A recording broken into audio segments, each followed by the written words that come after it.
Shalom, shalom, aking mga kapatid sa pananampalataya. Ito na naman po ang inyong kapatid na si Roland, na binibigyan muli ng ating rabay ng pagkakataon na makapangaral ng kanyang salita. Tayo po sana ay mabigyan ng ating rabay ng pagpapala. Ano po? Na tayo po ay magkaroon ng natawag na pusong laman, na anuman po yung ating marinig sana para ituwid tayo ng rabay, tayo po sana ay magkaroon ng mababang loob. Ano po? Na tingnan natin ang ating mga at talasasin natin na ang mga salitang naririnig po natin o maririnig po natin, ito po ay salita ng rabay para po baguhin natin ang ating mga maling gawa. At kung ito po ay pagpapalang mula sa Ama, ibuhay po sana natin. Makita po sana natin yung pagkakaiba ng ating buhay kung ibubuhay po natin o ibinubuhay natin ang mga salitang ating naririnig at mga nababasa. Tignan po natin ang mga aral na ating natatanggap mula sa rabay. Ito po ay para po sa lalong ikatitibay ng ating mga pananampalataya at lalo nating ikalalapit sa ating Amang nasa langit. Dahil wala pong makapaglalapit sa ating Ama, maliban po sa ating Rabay Yeshua HaMashiach. Kaya sana po ay lalong magtumibay ang ating mga pananampalataya. Ano po? Now, talasasin po natin ang aral na ibinigay po ng Rabay, at sisimulan po natin ang tinatawag na kwento ng aral ng Rabay, dito po sa aklat ng Efeso. Dito po sa aklat ng Efeso ay may sinasabi po ang ating mga apostol sa mga pinili ng Rabay na mangaral at tinatawag na magbigay sa atin ng tinatawag na gabay sa ating mga buhay pananampalataya. Dahil alam po ninyo, kung may mapipili po sa atin para mangaral at maging tagapagtaguyod ng salita ng ating Ama, ito po ay hindi maliit na gawain, kundi ito po ay kailangan ng pagpapakasakit. Dahil sila po ay pinili ng ating rabay para ipangaral ang kanyang salita. At maliban dito, sila yung binibigyan ng rabay ng tinatawag na gawain para gabayan ang ating espiritual na pamumuhay. Alam po ninyo, dito sa sinasabi sa aklat ng Efeso, ay ito po yung nasusulat. Efeso chapter 4, ay sisimulan ko po rito sa verse 11. At pinagkaaloban niya ang mga iba na maging mga apostol. So, sino daw po yung nagkaloob ng tinatawag na biyaya? Ang ating rabay. At ang kanyang biyaya ay ibinibigay niya na magkakaiba sa bawat pinili ng rabay na manguna sa kanyang tinatawag na pangangaral sa kanyang salita. Ang iba daw ay binigyan niya ng kagalingan para maging apostol, maging mga propeta, ang mga iba'y maging ibanghilista, ang mga iba'y maging pastol, at ang mga iba'y maging guro. So, ito po ay mga taong pinili ng rabay. Now, ang tanong, sa anong dahilan sila pinili? Ano ba yung kanilang mga responsibilidad na iniatang ng ating rabay sa kanilang balikat? Ito po, verse 12. Sa ikasasakdal ng mga banal. Ang mga pinili daw ng rabay na manguna sa kanyang pananampalataya para gabayan ang mga mananampalataya sa kanilang pagiging sakdal. Para daw po maturuan at maaralan ang mga sinumang mananampalataya kung paano sila magiging banal, kung paano sila mamumuhay ng tama at ayon sa salitang ating narinig at nabasa. Sa ikasasakdal ng bawat mananampalataya. Sa gawaing paglilingkod sa ikatitibay ng katawan ng Mesyas. Para maturuan, magabayan at mabigyan ng payo sa ikatitibay ng asimblya ng rabay, sa gawaing ibinigay sa kanila. So, first and foremost, ito po yung gawain ng mga pinili ng rabay na manguna sa kanyang asimblya. So parang kami po ay pinili ng rabay na magbigay sa atin ng tinatawag na payo, gabay, kung paano po natin gaganapin ang ating buhay espiritual. Alam po ninyo, dumarating sa punto na kami po ay ginagawang tagapagbigay ng payo ng rabay. At sa mga kapatiran po natin na nangangailangan ng payo, ang payo po ay hindi galing sa amin. Ito po ay galing sa rabay. Kaya tayo po ay napakapalad na tayo ay makahingi ng payo sa mga nangunguna sa atin dahil hindi na tayo kumakapasadalin na katulad nung una na wala tayong masulingan kung tayo po ay nasa gitna ng ating mga kabagabagan. Dumarating po yung punto na kami po ay nagbibigay ng payo ayon sa pagpapalang ibinibigay ng rabay. Pero karamihan po, dumarating yung punto na yung payong ibinibigay po namin nasa inyo pa rin pong tinatawag na pagpapasya kung gagawin po ninyo o hindi. Dahil ang pamagat po ng kwento ng rabay sa kanyang aral sa umagang ito, pinamagatan niyang, "But I came to myself." Dumating na ako sa punto, sa desisyon ko sa buhay, sasabihin po natin na ito yung ating gagawin. Nakapagpasya na tayo. Na-realize na natin na ito pala yung nangyayari sa atin.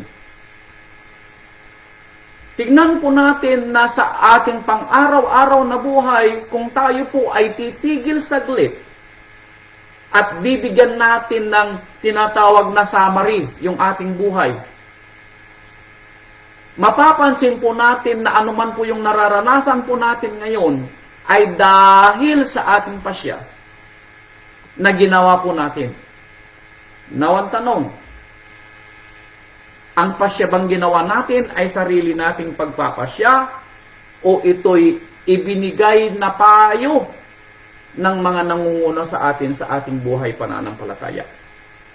Now, kung mapapansin po ninyo, sinimulan ng rabay ang kanyang aral doon sa obligasyon ng kanyang mga pinili.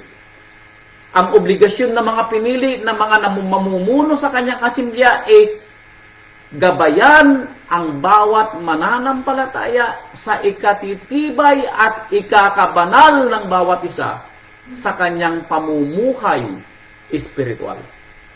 Yun po yung first and foremost po namin na gawain. Kaya kung kayo po ay hihingi ng payo sa isang bagay na walang kinalaman sa pananampalataya, kung minsan hindi po kami makapagbibigay ng tinatawag na direktang payo dahil ito'y walang kinalaman sa pananampalataya. Pero kapag ang buhay po ninyong gagawing pasya, masasagasaan ang tinatawag nating buhay pananampalataya. Doon po pumapasok ang tinatawag na advice at payo ng ating mga piniling mamumunong lingkod ng ating rabay sa ating pananampalataya. Pero ang tanong, bago po tayo humingi ng payo, humihingi ba tayo ng payo dahil kailangan talaga natin ng payo, or humihingi lang tayo ng payo pero sa puso natin, alam na natin kung anong ating gagawin? Dumating na tayo sa punto na na-realize na natin na no matter what, ito yung gagawin natin. Tignan po natin ano po. Kung tayo po ba ay mapapabilang na ano man yung mangyari, gawa na yung iyong kaisipan. Na sa ating pang-araw-araw na buhay, sa bawat pasya na ating ginagawa, lalo na po nung tayo'y nananampalataya o tayo po'y magsimulang manampalataya, Dumating na ba yung realization na nung tinanggap po natin ang pananampalataya ng Rabay, sinabi na ba natin sa ating sarili, but I came to myself, sinabi na ba natin na aking susundin ng Rabay no matter what the cost? Yun po yung katanungan po natin. Or, dumating na ba tayo sa realization na dumating na sa puntong kapag ginawa natin ang isang bagay, na-realize natin na mas matimbang pala yung pasya natin sa isang bagay na walang kinalaman sa ating pananampalataya. Alam po ninyo, napakahirap po sa isang namumuno na maririnig niya na kailangan natin ang kanyang payo after nangyari na yung kwento. Hindi yung bago. Dumarating po yung punto na hindi na payo ang hinihingi ng isang kapatiran, kundi tulong doon sa bagay na nagawa na bago pa man lang sana mangyari. Kaya ito po inaaral ng Rabay na tayo magkaroon ng tinatawag na pangunawa at discernment na ang mga inihalal ng Rabay at pinili na mamuno sa kanyang asimblya ay dapat bigyan po natin ng pansin dahil sila ay pinili ng Rabay na manguna ng ating buhay pananampalataya. Now, tignan po natin ang kwento dito na ibinigay ng Rabay para makita po natin yung kinalaman at yung tinatawag na repercussions o yung tinatawag na magiging yung anong tawag dito? Yung magiging kahantungan. Kung tayo po ay nagdesisyon sa ating sarili at na-realize natin kung ang ating mga gawa ay tama ba o mali. Ito po ang kwento ng isang anak at ama nang ang anak po ay humiling sa ama ng isang bagay. Ito po ang kwento dito sa Lucas chapter 15. Ito po.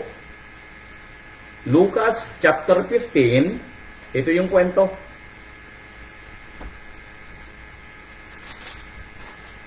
Verse 12.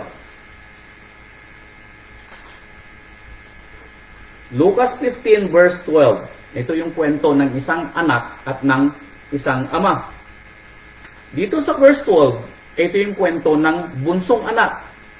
Sabi niya, sinabi ng bunso sa kanyang ama, Ama, ibigay mo sa akin ang bahagi ng iyong kayamanang nauukol sa akin. Yun po yung kahilingan ng bunso. Now, ayon sa kwento, since siya po ay anak, mayroon siyang karapatan doon sa pag-aari ng kanyang ama. At dumating yung punto na kinuha or inabisuhan ng anak ang kanyang ama na gusto na niyang kunin ang para sa kanya. Now, kung mapapansin po ninyo, pinahintulutan ng ama na mangyari yung kahilingan ng anak. Maaaring sinabihan siguro ng ama yung anak kung ano yung repercussions ng gagawin niya o yung makahantungan ng gagawin niya. Pero mapapansin natin na ibinigay ng ama ang hiniling ng anak. At anong ginawa ng ama? At binahagi niya sa kanila ang kanyang pagkabuhay, meaning yung kanyang kabuhayan. Now, sa mga nagbabasa na po ng Biblia, alam po niya ang kwento na ito. Ito yung tinatawag na ang nawawalang anak. The prodigal son. Pero hindi po yun ang kwento na gusto nating palabasin dito. Ang kwentong gusto nating palabasin dito after na makuha ng anak ang kanyang pagpapalang mana sa kanyang ama, siya po ay umalis sa piling ng kanyang ama. At siya po ay pumunta sa malayong lugar na hindi kinikilala si Amang Yahweh, meaning hindi niya kakikitaan ng mga gawang takot kay Amang Yahweh. Bakit? Dahil doon sa lugar na napuntahan niya, nilustay niya yung kayamanang mana na kinuha niya sa kanyang ama. Inubos po niya sa walang bagay o sa walang mga halagang bagay. Inubos po niya po. And then dumating sa punto na sa kanyang pagkalustay sa kanyang mana, naghirap po siya. At dahil po sa kahirapang dinaranas niya, siya po'y nagkaroon ng tinatawag na trabaho para lang po siya makakain. Siya po ay ginawang tagapag-alaga ng mga baboy. At dumating po yung punto na habang siya po'y nagpapakain sa baboy, gusto ko naman siya ng malagyan ng yung kanyang sikmura ng pagkain, maaaring siya po'y nagugutom. At ito po yung punto na may sinabi siya sa kanyang sarili. Ito po ang sabi niya sa verse 17. Sabi nung binata,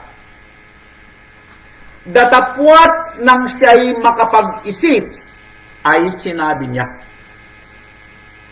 Nang dumating ang punto na he came to himself, nung ma-realize po niya, nung mapagtanto po niya yung nangyayari sa kanyang buhay, yun po yung ating pamagat.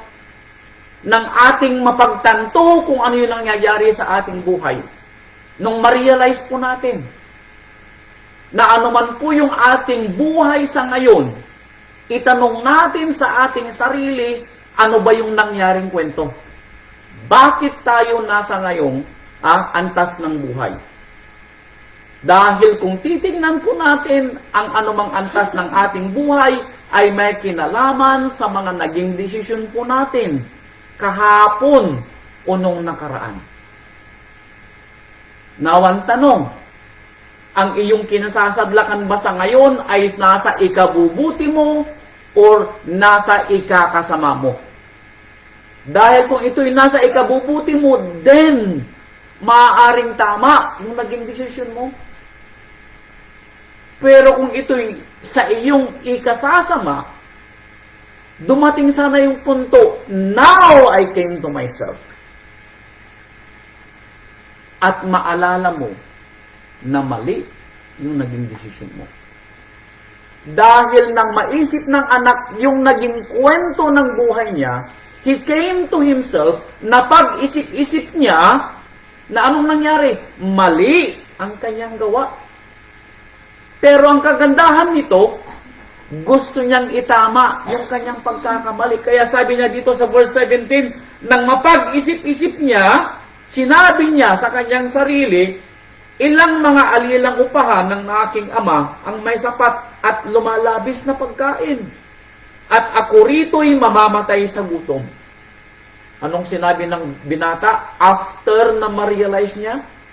When he came to himself, anong sinabi niya? Magtitindig ako at paruroon sa aking ama at aking sasabihin sa kanya, ama ko, nagkasala ako laban sa langit at sa iyong paningin.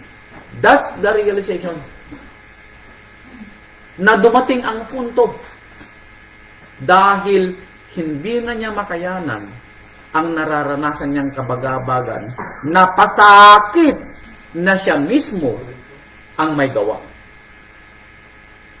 Ito po yung pamagat ng rabay na gusto niyang iparating sa atin. Na yung realization ng ating mga ginawa sana ay maunawaan natin para kung tayo man po ay napalungi sa buhay nating kinasasadlakan natin pansamantala sa ngayon, ma-realize sana natin na ito ay dahil sa mali nating desisyon. Now, sa susunod sana, matuto tayo. Ano po? Yun ang kwento ng rabay. At para madagdagan, ang kwento ng rabay, nagbigay pa siya ng kwento. Ito ay kwento ng isang hari. Ito naman ay panahon ng isang hari. Bibigyan din ng rabay na kapag sa buhay ng isang tao, humingi siya ng payo, ang tanong, alin sa mga ito ang kanyang diringgin na magiging realization ng kanyang kagustuhan na mangyari ito? Pero ang tanong, ito ba'y sa kanyang ikabubuti o sa kanyang ikasasama? Yun po yung tanong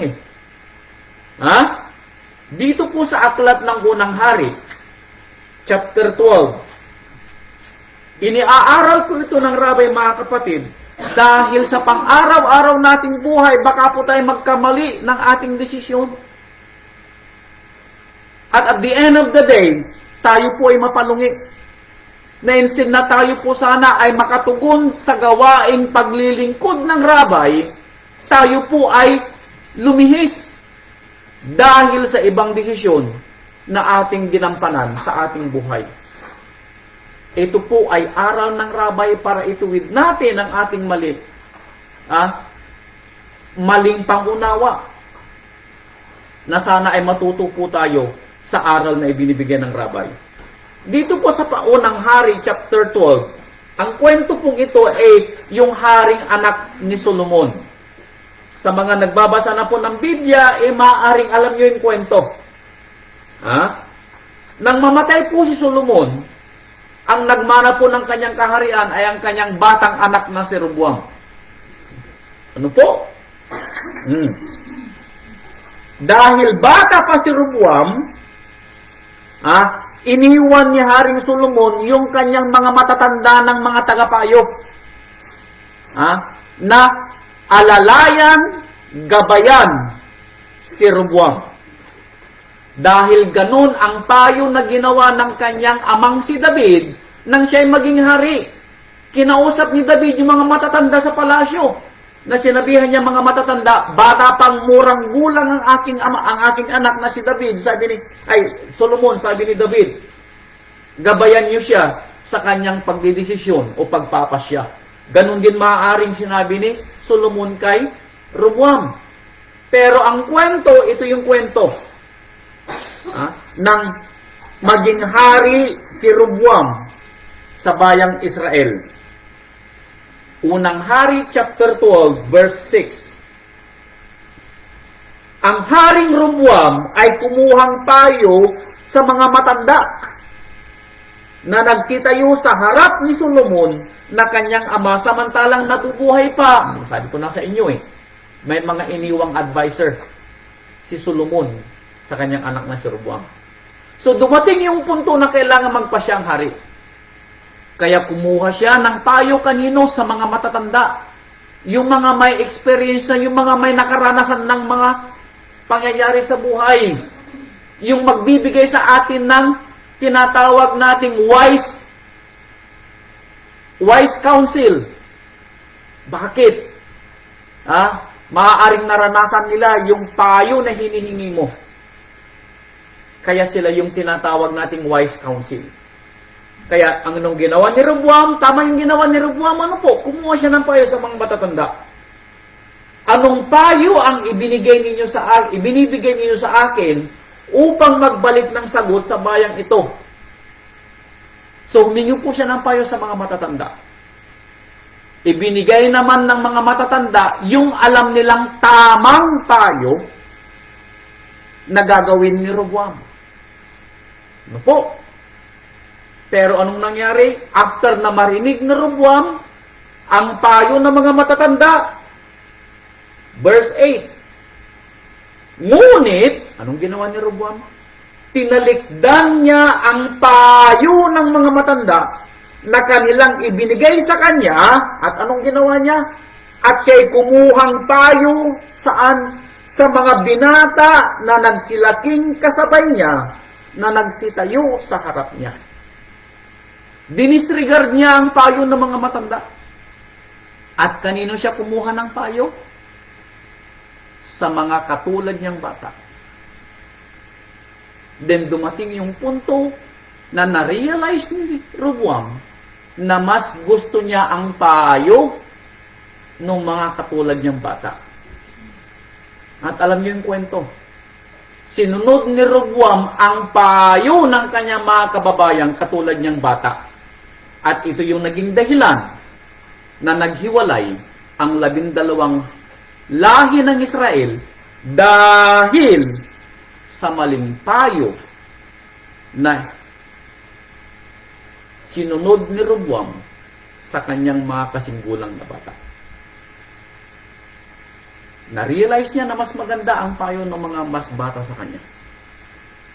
Kaya dito po natin binibigyan ng diin, mga kapatid ko, na sa ating pang-araw-araw na buhay, dumarating yung punto na kailangan po nating magdesisyon.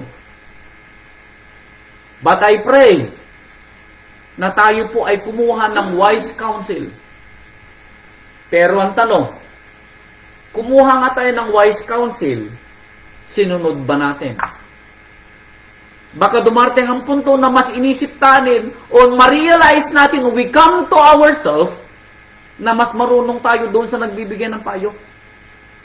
Na mas tama yung ating desisyon kaysa doon sa payo na hinihingi natin. Dumarating po yung puntong ganun, di po ba? Na mas pinapaboran natin ang ating sariling pangunawa kaysa doon sa payo na hinihingi natin, or most of the time, ginagawa natin yung isang bagay na walang hinihinging payo dahil alam natin sa ating sarili na tama yung ating magiging desisyon. Alam po ninyo, kung meron man pong tinatawag na napakatalinong tao ditong nabuhay sa lupa, si Haring Solomon, meron po siyang gustong ibigay sa atin na payo. Ito po sabi ni Haring Solomon sa kanyang Kawikaan, chapter 19, verse 20. Ano po? Ito ang sabi ni Haring Solomon. Sa mga nasa gitna ng kanilang kabagabagan at may mga gustong gawin sa buhay, ito ang sabi ni Haring Solomon. Proverbio chapter 19, verse 20. 19:20.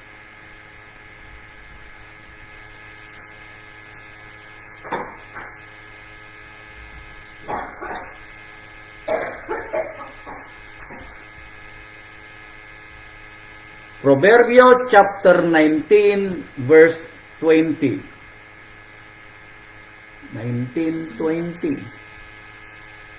Sabi po niya, makinig ng payo at tumanggap ka ng turo. Anong sabi ni Haring Solomon? Makinig ka ng payo, seek counsel. Pero yung counsel, it is wise counsel. Ano po? Tumanggap ka ng turo upang ikaw ay maging pantas sa iyong huling wakas. Yun po yung turo ni Haring Solomon. Tayo daw po ay humingi ng payo. At sa hihingan natin ng payo, hindi po payo kung kani-kanino. Sabi niya, humingi ka ng payo sa mga pantas na payo.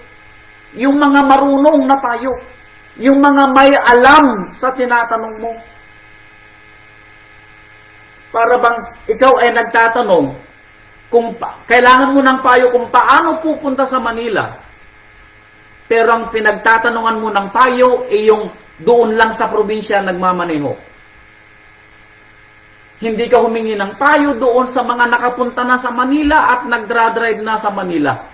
Pero ang hiningi mong payo, yung kaibigan mo na pareho mo nagdra-drive sa probinsya kung anong gagawin mo pagpasok mo sa Manila. Now, ito ba ay maayos na payo? Hindi po. Kaya ito yung sinasabi ni Haring Solomon, tayo po ay humingi ng maayos na payo. Ano po? Proverbio chapter 24 verse 6. Ito po yung dagdag. Si Haring Solomon uli. Sabi niya, sapagkat sa pamamagitan ng pagtas na pamamatnubay ay makikipagdigma ka. At sa karamihan ng mga tagapayo ay may kaligtasan. Alam po nyo, hindi po masama na humingi ng payo. Lalo na po, walang bayad yung payo ninyo. Ano po? Wala pong bayad yung payo na ibibigay sa inyo. Isang text lang po ninyo sa inyong mga namumunong pastor at mga dikon. Yung mga matatanda natin sa kapilya. Yung mga magulang natin na nasa tabi po natin. Sila po yung mahihingan po natin ng payo. Hindi po kailangan tayo po yung magdesisyon ng kara-karaka. At the end of the day, sakripisyo ang aabutin po natin sa ating mga buhay. Alam po ninyo, marami na pong napalungi na nakita ko sa kanilang kagustuhan na gawin yung kanilang gusto. Yung ma-realize nila na gusto nila yung isang bagay. Maalala ko yung kwento ni Pastor Isaac nung siya po yung nabubuhay. Meron po siyang ikinasal. Bagong kasal po sila, bagong mag-asawa, ano po. At yung lalaki po ito, dati po siyang nakulong. Pero siya po ay naging mabait sa bilangguan, kaya po ay nakalabas. At sinabing magbabago na po siya ng kanyang buhay. Nakahanap po siya ng kanyang tinatawag na magiging kabiyak. At sila po ay nagkasundo na magpakasal. After a couple of months, yung lalaki po, ay kagustuhan niyang magkaroon ng mas malaking kita. May trabaho po siya dito sa kanilang lugar. Pero gusto ng lalaki na magkaroon ng mas malaking kita o mas malaking sahod. At may nag-alok sa kanya ng trabaho, mas malaking ang sahod. Pero ang tanong, ito ba ay makakabuti sa kanya? Dahil yung trabaho na magbibigay sa kanya ng mas mataas na sahod, mawawala siya sa kanyang asawa ng mga halos 1 linggo, 2 linggo, dahil siya ay sa malayo magtatrabaho. Ang advice ni Pastor Isaac sa kanya, huwag mong gagawin dahil bagong kasal ka. Mas kailangan ninyong mag-asawa ang magsama kaysa sa kagustuhan mong magkaroon ng mas malaking sahod. Pero nangyari po ba yung payo ni Pastor Isaac? Hindi po. Na-realize nung lalaki na mas gusto niya yung malaking sahod. Pumunta po siya doon at nagtrabaho. And at the end of the day, nalaman na lang ni Pastor Isaac, naghiwalay na silang mag-asawa. See? Ito po yung tinitignan po natin. Na baka sa kagustuhan natin sa realization ng ating sarili, na mas gusto natin ng isang bagay, pero hindi natin alam, meron palang maisasakripisyo. Kaya dito pumapasok yung sinasabi ng ating mangangaral ulit na si Haring Solomon. Ito pong sabi ni Haring Solomon. Dito po sa Proverbio, eto. Chapter 10, verse 22. Baka ito po yung nangyayari sa inyo mga kapatid ko. Ano po? Huwag niyong tularan yung nangyari doon sa binigang payo ni kapatid ni Pastor Isaac. Na at the end of the day, lumaki nga yung sahod. Pero hindi ito nakabuti sa kanila. Lalo na sa kanyang pananampalataya dahil hindi na siya nakapagsamba. Yun po tignan natin. Ano po? Hindi lang po natin tignan yung isang bahagi. Tignan po natin lahat yung buong bahagi ng isang kwento bago po natin desisyonan, bago natin i-realize sa ating sarili, I came to myself. Sasabihin po natin, this is what I want. Ano man yung sabihin ng mga payo, this is what I want. Sasabihin po natin sa ating sarili. And then kapag napalungin na o mali ang naging decision mo, at ikaw ay nagsasakripisyo na, doon mo mapapansin, kailangan mo na palang humingi ng payo. Pero it was too late. Huwag po nating ilagay ang ating sarili sa ganong mga sitwasyon. Ano po? Before it is too late. Tignan po natin. Dahil itong sinasabi po ni Haring Solomon, Proverbio chapter 10 verse 22. Baka po sa kagustuhan po natin, gawin natin lahat ng matatanggap po natin, sabihin natin pagpapala. Pero hindi natin alam, baka ito pala ay hindi pagpapala. Ito pong sinabi ni Haring Solomon, kapag may dumarating na sa tingin natin ay pagpapala, ito po, Proverbio 10 verse 22. Ang pagpapala ni Amang Yahweh ay nagpapayaman. O yan. Sino bang ayaw yumaman? Taas niyo ang dalawang kamay niyo. Dahil ako rin gusto kong yumaman.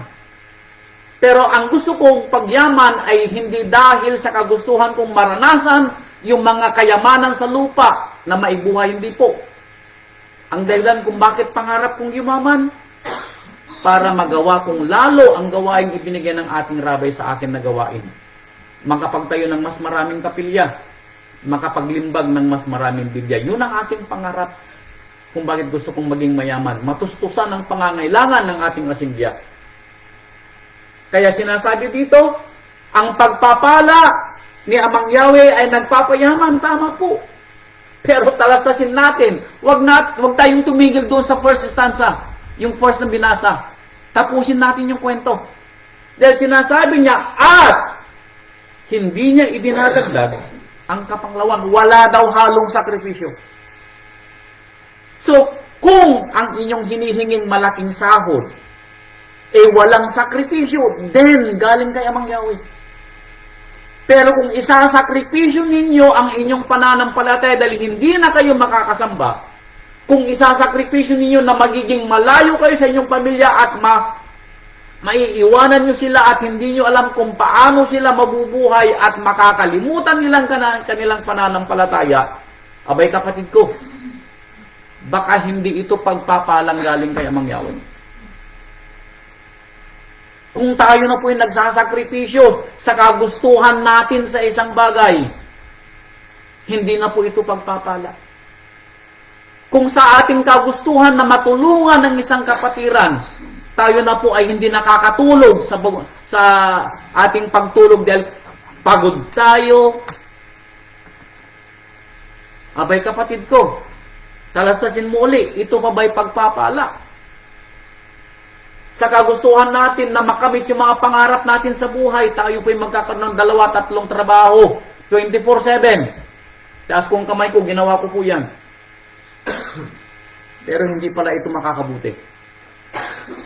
Humiling ako ng trabaho kay Amang Yahweh, ibinigay naman niya, bakit hiniling ko Nawan tanong, ito ba'y pagpapala? Nasasabihin natin, galing kay Amang Yahweh. Galing nga kay Amang Yahweh, bakit hiniling natin Hiniling natin kay Amang Yahweh, kaya yun ang binigay ng Amang Yahweh sa atin. Pero ang tanong, yung hiniling mo ba ay tama ayon sa iyong pagpapalang pananampalataya? Baka iba yung hiniling mo. Instead na hilingin mo sana na pagpalain ka ni Amang Yahweh na baka may mas magandang paraan na ibibigay ni Amang Yahweh sa iyo na hindi may sasakripisyo ang iyong pananampalataya. Now, dito pumapasok yung tinatawag nating mga namumuno sa asimilya. Sila yung mga nakakaalam kung ang iyong magiging pasya ay may kinalaman sa iyong pananampalataya dahil baka may sasakripisyo mong yung pananampalataya at pananampalataya ng iyong mga mahal sa buhay, then ito'y hindi makakabuti sa iyo. Hindi ito makakabuti sa iyo. Bakit? Dahil alam natin na tayo ay pinili ng Ama sa kanyang gawain, hindi para gawin ng ating mga anik-anik sa buhay. Tandaan po natin. Dahil kung pinili tayo ng Ama para gawin ng ating mga anik-anik sa buhay, ba kapatid ko, maraming mapipili si Amang Yahweh dyan sa mga tagalabas. Baka mas marunong pa sila sa buhay na may kinalaman sa pagpapayaman. Pero hindi po tayo pinili na tayo po ay magpayaman. Hindi po tayo pinili ng ating rabay para gawin yung ating mga anik-anik sa buhay. Yung ating gusto, hindi po. Pinili tayo ng rabay para gawin ng kanyang kalooban. Kaya talasasin po natin, unang-una, kung ito po'y nakakasagabal at naisasakripisyo ang ating pananampalataya, then, hindi po ito pagpapalang mula sa ating Ama. Ano po? Kaya sabi ni Josue, itong sabi ni Josue, chapter 24, verse 15, nang pinili tayo ng rabay na maging mananampalataya, eto, kung sa tingin mo ay nahihirapan ka, kapatid ko, sa pagtupad mo sa iyong tungkulin, baka sabihin mo, ang dami namang tungkulin dito, sasabihin mo. Dapat, Biyernes na ng hapon, nakauwi ka na sa bahay. Bakit? Dahil hindi ka pwedeng mag-celebrate ng Sabat kung ikaw ay pagod na pagod. Kung ikaw yung puso mo, nasa labas pa rin ng iyong trabaho. Abay kapatid ko, Isaiah chapter 58 verse 13. Yan ang laging pinapaunawa sa amin ng aming anak na si Natalie. Siya yung kumbaga yan ang paborito niyang basahin kapag kami ay nakakalimot na ipangili ng araw ng Sabat ng Ama. Tandaan po natin, obligasyon yan ng isang anak ng Ama. Pinili tayo ng Ama. Therefore, obligasyon natin ito sa Kanya na igalang at ingilin ang Kanyang araw ng pamamahinga. Yun yung tatak natin bilang anak ng Ama. Pero kung ito po ay may sasakripisyo po natin dahil na-realize natin na mayroon pa na tayong ibang gusto, abay kapatid ko, Itong sabi ni Josue, chapter 24, verse 15. Kung inaakala ninyong masama na maglingkod kay Amang Yahweh. Yan, tinatanong ka ni Josue, kapatid ko. Kung inaakala mo na nang pinili ka ni Amang Yahweh, ito'y hindi nakagaan sa iyo, kundi ito'y nakabigat. Ang reklamo mo, dati-rati, pwede kang mag-overtime ng weekend. Dati-rati, pwede kang mag-sideline ng Sabado-Linggo. Ngayon, hindi ka na pwedeng mag-sideline ng Sabado. Samantalang ang karamihan ng mga hanap buhay ay malakas ang kita kapag weekend. Ngayon, may reklamo ka na. Hindi ka na nakapagbubukas ng tindahan mo kapag Sabado. Marami pa namang bumibili ng Sabado. Pero ang patutuo po niyan, ayan, naririnig ni kapatid na Erlinda, yung kanyang patutuo na narinig ko noon nung sila may tindahan. Ano po? Nung sila po'y may tindahan, malakas po ang araw ng Sabado.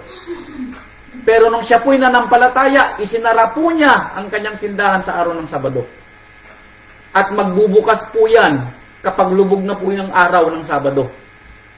Pero ayon sa kanyang kwento, yung kanyang kinikita noon nang bukas pa ang kanyang tindahan kapag araw po ng Sabado, ay siya rin ang kinikita niya at kung minsan ay higit pa pag binuksan niya ang kanyang tindahan, paglubog po ng araw ng Sabado, hanggang sa magsara po siya. Yun po yung kanyang patutuo. Ito ay patutuo dahil ito ay pagpapala ni Amang Yahweh. Doon mo makikita yung pagpapala. Kaya nga sinabi ng ating Ama, subukan niyo ako, sabi ni Amang Yahweh. Subukan niyo ako, sabi ni Amang Yahweh. Nang hindi ko ipadala sa inyong pagpapala mula sa langit na hindi nyo alam kung saan nyo dadalhin. Bubuksan niya Amang Yahweh ang dungawan ng kalangitan sa pagpapala. Kaya, kung ito ay nakakabigat sa iyo, kapatid ko, sabi ni Josue, kung masama sa inyong paningin na maglingkod kay Amang Yahweh, bakit? Sasabihin mo, ay, pastor, kailangan kong magtrabaho. Siguro, kailangan kong magdubli ng trabaho. Bakit? Nangangailangan yung ating yung aking kapatid. Nangangailangan yung aking, marami kang sinasabing nangangailangan. Nawang tanong, yung gawain mo ba kay Amang Yahweh ay hindi masasagasaan? O may sasakripisyo mo? Ay, pastor, may iwanan ko dahil sa malayo akong magtatrabaho. Sasabihin sa'yo ng pastor, abay kapatid, nasa sayo yan, pero ito hindi makakabuti sa gawaing ibinigay sa iyo ng Ama. Pero sasabihin mo, ito'y kagustuhan ng Ama, kapatid, sasabihin mo siguro. Again, na-realize mo na sa sarili mo na mas gusto mo yung bagay na sa tingin mo, mas makakabuti ito sa iyo. At makakabuti doon sa tinutulungan mo. Pero tandaan mo, kapatid ko, kung isasakripisyo mo ang sarili mo sa gawaing sa tingin mo'y ibinigay ng Ama, abay kapatid ko, hindi pagpapala. Dahil sa aking pangunawa, kung ako'y tatanungin po niyong personal, hindi po ilalagay ng ating Ama ang ating sarili sa isang mapanganib na sitwasyon na tayo ay magkakaroon ng tinatawag na anong tawag dito? Nilalagay natin ang ating sarili sa peligrosong pagkakataon, yung tayo hindi na natin maalagaan ang ating sarili. Yung tayo ay puyat sa trabaho, yung tayo ay walang pahinga sa trabaho. Abay kapatid ko, baka magkasakit po tayo at the end of the day. Sinong mag-aalaga sa atin? Matutulungan ba tayo ng ating mga tinutulungan sa panahon ng ating tinatawag na kahinaan ng ating pangangatawan? Hindi ito ang sinabi ni Amang Yahweh na gagawin mo, kapatid ko. Dahil isinasakripisyo mo na ang iyong kalusugan. Malayo ka sa iyong pamilya, malayo ka sa gawaing ibinigay ng Ama. Abay kapatid ko, mali ang desisyong ginawa mo.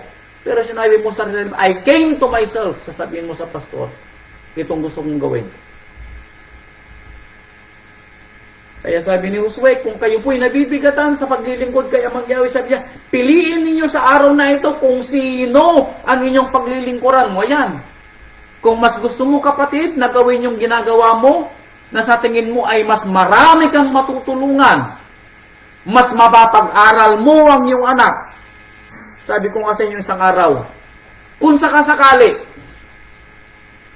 mag-resign si kapatid na Abong na pastor sa Dinalungan. Dahil sasabihin ni kapatid na Abong, pastor, kailangan kong maghanap buhay, ako'y mag-a-abroad. Dahil gusto kong mapag-aral ang aking anak na si Justin sa kolegyo. Walang trabaho sa probinsya, pastor. Now, tama ba si kapatid na Abong? Tama po siya sa kanyang reason. Pero ang tanong, tama ba ito sa gawaing ibinigay ng Ama sa kanya na siya isang pastor? Yun po yung katanungan po doon. Ito ba ay kagustuhan ni Amang Yahweh? Sasabihin mo, oh pastor, kagustuhan ni Amang Yahweh, ako ay pinayagan niya. Bakit? Ako ay natanggap sa Saudi. Sasabihin mo siguro kung sakasakali, assuming ganito yung kwento. Now, ang tanong, ito ba talaga ay kagustuhan ni Amang Yahweh? Ito ba'y papatak doon sa Proverbio chapter 10 verse 22 ng pagpapala ng Ama ay walang halong sakripisyo? Ito po ba ay tama na galing kay Amang Yahweh? Ako pong magsasabi po sa inyo, hindi po ito galing kay Amang Yahweh. Dahil isinagsakripisyo natin, tayo lang ang nagsasabi. Sa sarili natin, kung sakasakali, ikaw si kapatid na sabihin mo, tama yung gagawin ko. Ikaw lang nagsasabi ng tama sa'yo. Bakit? Sa kagustuhan mong mapag-aral ang anak mo, ito'y tama sa iyo. Pero ito'y mali sa aking pangunawa dahil isinasakripisyo mo naman ang iyong gawain bilang isang pastor. Yun ang sinasabi natin. Huwag sanang dumating yung punto na you made up your mind, na-realize mo na, napag-isip-isip mo, ito ang gusto ko. Anong sabi ni Josue? Anong sabi niya? Mamili kayo kung sa araw na ito, yung pinili ka ni Amang Yahweh na maglingkod o yung piliin mo na paglilingkuran yung gusto mo. Gawin yung gusto mo. Sakripisyo naman nung gawain ibinigay ni Amang Yahweh sa iyo. Now, makakabuti ba sa asimblya kung sakasakaling ganitong gagawin ni kapatid na Abong? Hindi po. Hindi ito makakabuti sa asimblya. Ganun din kung sakasakali si kapatid na Yehoshua, yung ating kapatid na nangunguna sa Davao City. Ang sinasahod lang ni kapatid na Yehoshua sa inyo pong pangunawa, hindi pa po siya umaabot ng 500 a day. Sa ating pangunawa, mga 360 o 380 a day ang kanyang sahod isang araw. Pero may pinapag-aral po sila ng kolehiyo, yung kanilang panganay. Now, kung tumawag sa akin si Yehoshua at sabihin niya, Pastor, ako'y magre-resign muna sa aking gawain bilang namumunong dikon. Bakit? Sasabihin niya, ako po ay magkakaroon ng panibagong trabaho. Hindi ko po mahaharap yung pamumunong dikon. Kailangan ko magtrabaho para makapag-aral ang aking anak na si Yehoshua.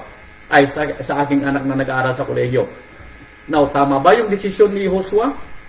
Bilang pamilya, ay bilang ama? Tama po yun. Pero ang tanong, ito ba yung kagustuhan ni Amang Yahweh? Samantalang may ibinigay na gawain si Amang Yahweh kay Yehoshua? Dito po papatak yung sinasabi ni Yehoshua, kung kayo po, sabi ni Yehoshua, inaakala ninyo na mas gusto nyong maglingkod sa iba kaysa kay Amang Yahweh, piliin ninyo, sabi ni Yehoshua. Ito yung sinasabi po natin na sa desisyon po natin sa buhay. Tignan po natin ang kwento. Baka po masasagasaan ang pananampalataya po natin. Hindi na tayo makapagsamba. Hindi na natin madala sa kapilya ang ating mga anak. Hindi natin madala sa kapilya ang ating mga asawa. Bakit? Pagod tayo eh. Hindi natin magawa yung ating gawain. Bakit? Meron tayong dagdag na trabaho. Alam po ninyo, matagal na ako nagpapapromote dito sa Amerika. 16 years na ako dito sa Amerika na nagtuturo.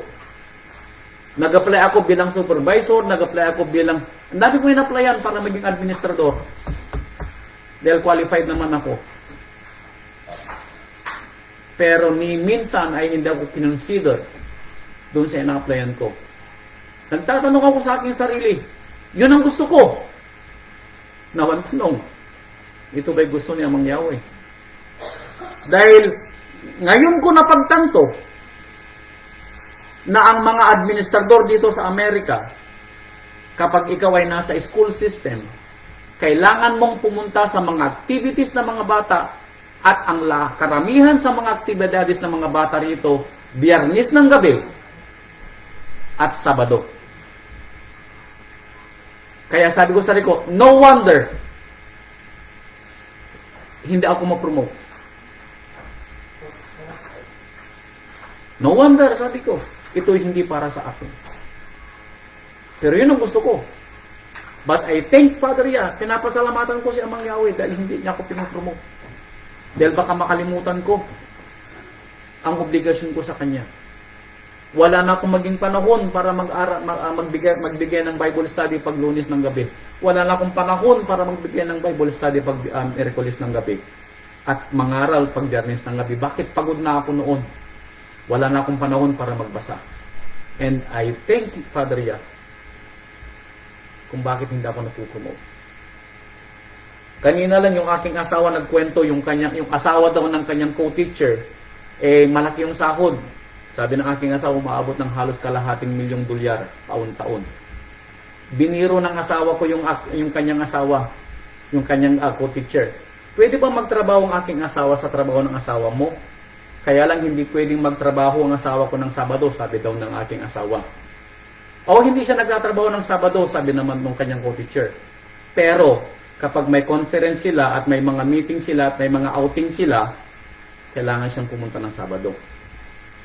Alam po niyo kung anong sinabi ko? Hindi para sa akin ang trabaho na yan. Bagamat malaki ang sahod. Now, dito po mamabawa sa mga kapatid yung ating kagustuhan. But I made, anong sabi natin? But I made up my mind. I came to myself. Sa sarili ko, I came to myself, sabi ko. Maski hindi ako ma-promote, kontento na ako sa binibigyan ng Ama. I came to myself na magsisilbi ako kay Amang Yahweh. Maliit lang pong sinasahod namin mag-asawa. 9 months lang po ang sahod namin mag-asawa dito dahil pareho kami nasa school system. 9 months lang po yung sahod namin. Sakripisyon 3 buwan. Pero hindi kami humihingi kay Amang Yahweh ng dagdag na trabaho.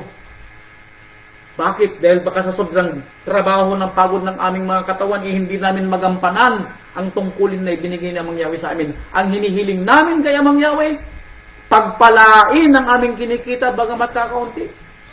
Yun ang hiling po namin.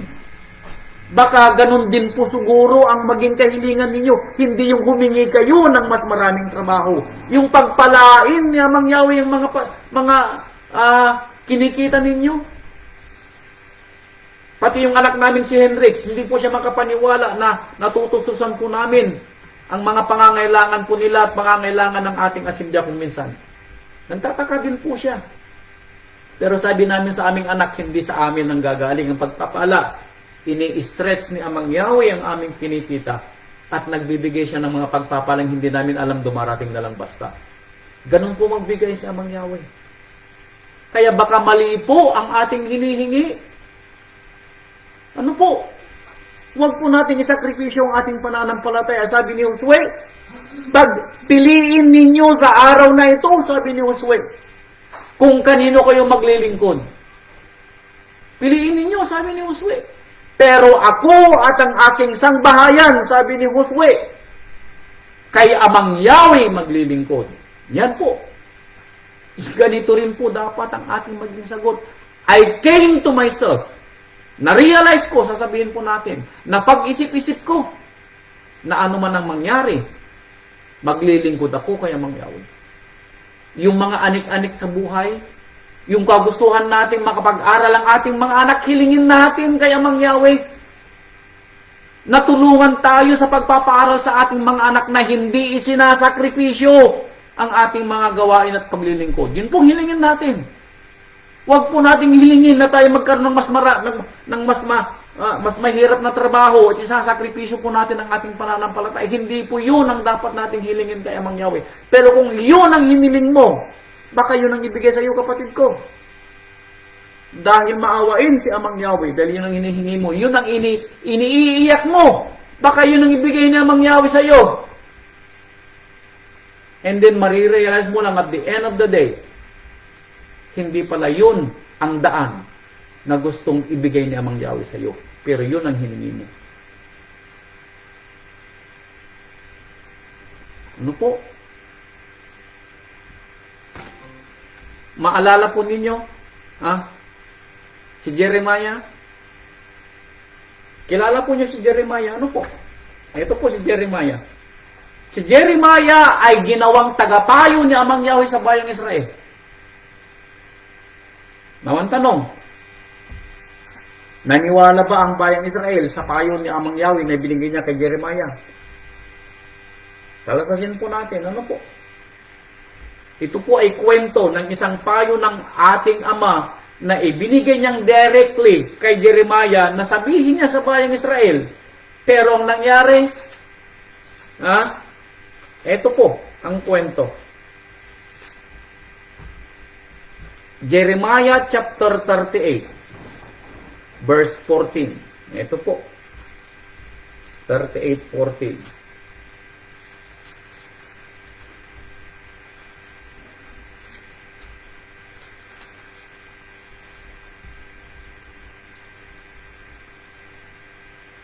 Nang magkagayoy, nagsugo si Zedekiah na hari ng Israel, o Yehuda, should I say, walang Israel dito dahil nasakop na siya ng Assyria. Yehuda sa Jerusalem. Nagsugo si Zedekiah na hari at ipinagsama si Jeremiah or Yirmiyahu o Yirmiya na propeta sa ikatlong pasukan na nasa bahay ni Amang Yahweh. At sinabi ng hari kay Yirmiyahu, magtatanong ako sa iyo ng isang bagay. Huwag kang maglingin ng anumang sa akin. Yun ang tanong ni Zedekiah dahil humihingi siya ng payo. Pero ito pong sagot ni Jeremiah, verse 15. Nang magkagayoy, sinabi ni Yirmiyahu kay Zedekiah, kung sasaysayin ko sa iyo, hindi mo baga tunay na ipapapatay ako? At kung bibigyan kita ng payo, hindi ka makikinig sa akin. Now, ito po isang hari na nagtatanong kung anong gagawin niya sa nalalapit na paglusob ng Babylonian Empire. Pero anong sabi ni Zedekiah? Kung magbibigay ako sa iyo ng payo, hindi ka makikinig sa akin. Totoo po. Ang buong chapter po ni Jeremiah ay punong-puno po ng payo sa bayang Israel, sa bayang Yehuda. Galing kay Amang Yahweh. Pero ano pong sabi ng bayang Yehuda? They made up their mind. They come to themselves na mali ang payo ni Jeremiah. Kaya hindi po nila sinunod. They come to themselves. Na-realize nila na ayaw nila yung payo ni Jeremiah. Bakit? Ano bang payo ni Jeremiah? Sumuko sila sa Babylonia. Yun ang payo ni Jeremiah. Dahil yun ang gusto ni Amang Yahweh. Sumuko kayo sa Babylonia at kayo ay mabubuhay. Yun pong sinabi ni Amang Yahweh na gagawin ng bayang Yehuda. Pero ito'y hindi gusto ng mga taga-Yehuda. Ayaw nilang sumuko. Bakit? Dahil sila yung mga prinsipe. Sila yung mga hari. Bakit sila mga ngayupapa sa isang nasyon na hindi nila kilala at hindi kinikilala si Amang Yahweh? Yun ang sinasabi nila. Hindi sila daw pababayaan ni Amang Yahweh. Yun ang kanilang pangunawa. Hindi nila alam na parurusahan ni Amang Yahweh ang Yehuda dahil sa kanyang mga kasalanan. Kaya sinasabi ni Amang Yahweh, nagbibigay siya ng way out. Sumuko kayo sa Babylonia. Yun ang kanyang sinasabi kay Jeremiah na sabihin sa mga Yehuda. Pero hindi ko naniwala ang mga taga-Yehuda. Kaya nang ipinatawag ni Zedekiah si Jeremiah, nung sinabi ni Jeremiah, kung sasaysayin ko sa iyo, maniniwala ka ba? Hindi mo ba ako ipapatay? At kung magbibigay ako ng payo, hindi ka naman maniniwala. Now, ang tanong, pag kayo ba'y humingi ng payo, hindi rin kayo maniniwala? Or sakalang kayo hihingi ng payo kapag nangyari na yung kwento? Ano po? Alam po ninyo sa ating mga tinatawag na pangunawa, ito po ang sinabi ni Haring Solomon uli. Proverbio chapter 14 verse 12. Ito. Proverbio 14 verse 12. May daan na tila matuwid sa isang tao. Ito yung mahirap. Na sa ating pangunawa, sa ating mga mata, tayo'y tama. Kaya hindi natin kailangan ng payo. At kung may marinig man tayong payo, sinabi natin sa ating sarili, I made up my mind, I came to myself. Naisip ko na sa aking sarili na ito'y mas makakabuti sa akin. Yun po, sasabihin po natin, ano po? Pero nakalimutan natin, ha? Na may daan na tila matuwid saan sa isang tao sa kanyang paningin. Ngunit, ang dulo niyaon ay mga daan ng kamatayan. Pag sinabing mga daan ng kamatayan, sakripisyo. At the end of the day, hindi ito makakabuti sa iyo. Pero ito'y ginawa mo dahil sa pangunawa mo ay tama sa iyo. Alam po ninyo, ako po ay mas malulungkot kung kayo po ay tatawag sa akin na hihingi ng tulong dahil sa ginawa niyong kwento. Kaya kayo napalungi sa buhay. Mas matutuwa ako kung tatawag kayo para humingi ng payo bago mangyari yung kwento. Kaysa tatawag kayo, tapos na yung kwento, wala na akong magagawa. Kundi pulutin yung pwedeng pang pulutin para maiayos ang buhay. Mas maganda sana na bago nyo gawin yung isang bagay, humingi kayo ng payo sa mga namumuno sa ating mga singya, baka sakaling mas naging maganda ang kwento ng buhay. Alam po ninyo, maswerte kayo dahil may nangangaral po sa atin at ako mismo ang nagsasabi sa inyo na humingi kayo ng payo sa ating mga namumunong pastor, namumunong mga deacon. Nung panahon po kami na kami nagsisimula, hindi po namin alam kung kanino hihingi ng payo sa aming pananampalataya dahil malayo si Elder Ben.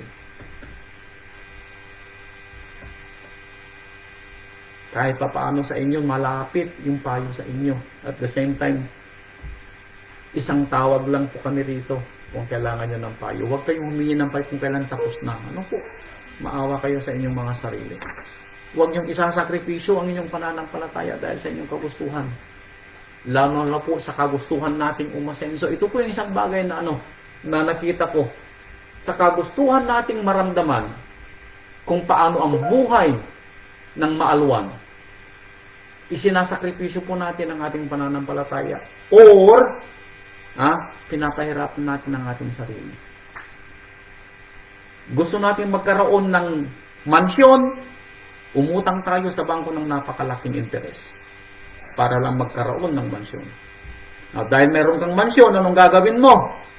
Magtatrabaho ka ng doble. Okay lang sana kung kaya mo. Walang problema po doon. Ako'y matutuwa pag kayo po'y may mansyon. As long as kaya niyong bayaran at hindi kayo magsasakripisyo. Ako po'y magpupuri sa ating Ama pag ito po'y nangyari sa inyo.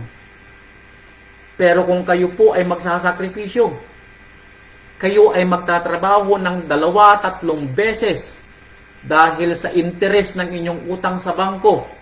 At kung minsan hindi kayo mahagilat sa mga kapilya at wala kayo kapag piyesta, ako po'y unang iiyak para sa inyo. Dahil ako'y manghihinayang. Dahil naisakripisyo mo ang iyong pananampalataya dahil lang sa iyong mansyon. Ako ang unang iiyak kapag nangyari yun. Ang pagpapala po ng Ama, tandaan po ninyo, laging walang sakripisyo. Kagustuhan natin na magkasasakyan, okay lang po. Ako po'y matutuwa, sabi ko. Kasama mo akong magpupuri, kapatid, kapag nakabili ka ng sakyan. As long as kaya mong bayaran. Pero kung isinasakripisyo mo ng iyong pamilya, hindi mo sila nakikita. Pagdating mo, tulog sila.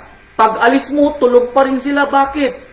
Madaling araw ka umaalis para magtrabaho, gabi na ka na dumarating dahil sa overtime sa pagtatrabaho. Bakit? Dahil sa binabayaran mong kotse na gusto mong magkaroon. At kung minsan, wala ka rin sa kapilya, hindi ka na nakakasamba. Bakit? Kailangan mong mag-overtime. Abay kapatid ko, Akong unang iiyak kapag nangyari yun sa iyo. Hindi ito kagustuhan ng Ama. Ano po? Ito yung sinasabi po natin, natignan po natin, pero you made up my mind dahil sa kagustuhan po natin, wag naman po sana ano po. Yun ang kinakatakot ko na mangyari. Nangyayari dito sa Amerika at ayokong mangyari sa mga kapatiran natin sa bansang Pilipinas. Ayoko pong mangyari. Dahil sa ating mga kagustuhang mga anik-anik sa buhay. Uulitin ko po. Kung ito po'y pagpapala ni Amang Yahweh, ako po'y matutuwa para sa inyo.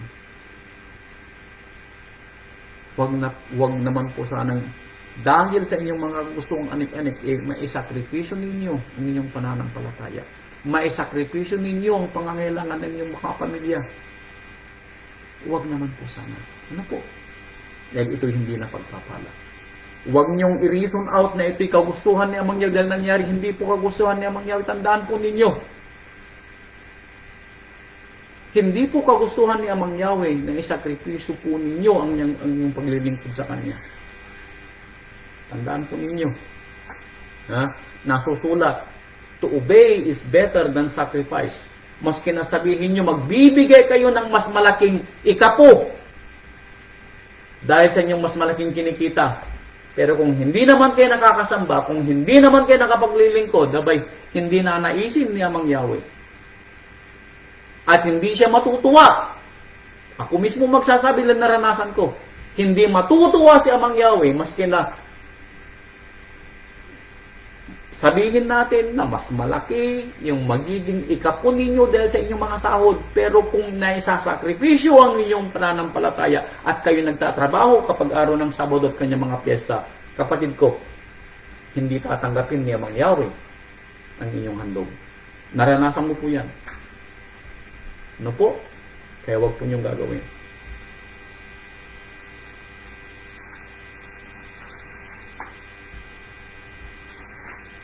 Dito po sa Hebreo chapter 13 verse 5. Hebreo 13 verse 5. Ito po. Alam po niyo sa kagustuhan po natin na matulungan ang ating mga mahal sa buhay. Tayo po nagsasakripisyo. Okay lang po na magsakripisyo. Sabihin ko po sa inyo, isinulat ng ating rabay at ipinangaral ng mga apostol na tulungan po natin yung mga nangangailangan. Tama po yun. Pero hindi po kailangang isakripisyo ang ating pananampalataya para lang matulungan sila. Gugustuhin ba ng rabay kung sakasakali yung isang kapatiran walang makain at ikaw lamang yung pwedeng tumulong? Pero ang way para makatulong ka mag-overtime ka, at pagdating ng araw ng Sabado, hindi ka makakapunta dahil pagod ka. Gusto ba ni Amang Yahweh ang ginagawang paglilingkod at pagtulong? Sa aking pangunawa, hindi po. Mali ang hiniling mo, kapatid ko, na pagtulong. Hilingin mo kay Amang Yahweh na tulungan ka ni Amang Yahweh na matulungan ng kapatid mo na hindi ka nagsasakripisyo. Then, Father Yah, I believe we'll find a way na hindi ka magsasakripisyo. Yun ang aking pangunawa. Tutulungan mo yung kapatid para mapag-aral ang kanyang mga anak. Tutulungan mo ang isang kapatid para maging maayos ang kanyang buhay. Pero iiwanan mo ang iyong trabaho, ang iyong gawain ibinigay ng Ama para matulungan sila. Ito ba'y makakabuti sa iyong pansariling pananampalataya? At ikaw ay magsasakripisyo para sa pangangailangan nila na walang kinalaman sa kanilang pananampalataya. Sa aking pangunawa ay hindi po. Ang aming obligasyon, uulitin ko na sinabi ng rabay, gabayan kayo, bawat isa, para tayo ay lalong mapalapit sa rabay, para tayo ay maging banal sa harapan niya. That is our job. Hindi po natin gawain na pag-aralin ang isang kapatiran. Hindi po natin gawain yon. Hindi po natin gawain na pakainin ang mga kapatiran. Hindi po natin gawain. Tulungan sila sa kanilang pangangailangan. Pero turuan sila kung paano kumain o paano maghanap buhay. Yun ang ating obligasyon. Pero ang una nating obligasyon ay sa kanilang pananampalataya. Yun po yung una nating obligasyon. Ha? Wag niyo po sanang kunin yung baka makuha niyo yung maling side ng sinasabi ko. Ang sinasabi ko, hindi po masamang tumulong. Obligasyon natin na tumulong. Pero tignan po natin na tayo sa ating pagtulong, hindi po tayo nagsasakripisyo. Hindi po natin napapabayaan ang ating mga katawan at kalusugan.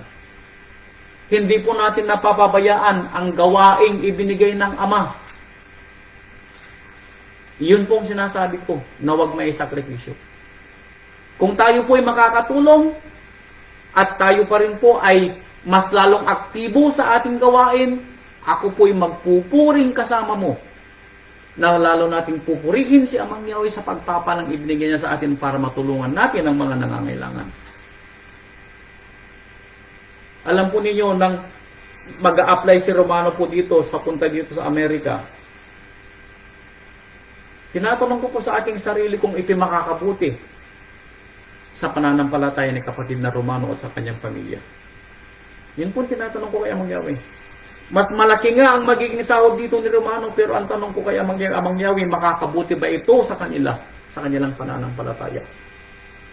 Ang sabi ko kay Amang Yahweh, kung ito po'y makakabuti sa kanilang mag-anak, mahal namin Ama, sabi ko, at sa kanyang pamilya, dalhin niyo po sila rito.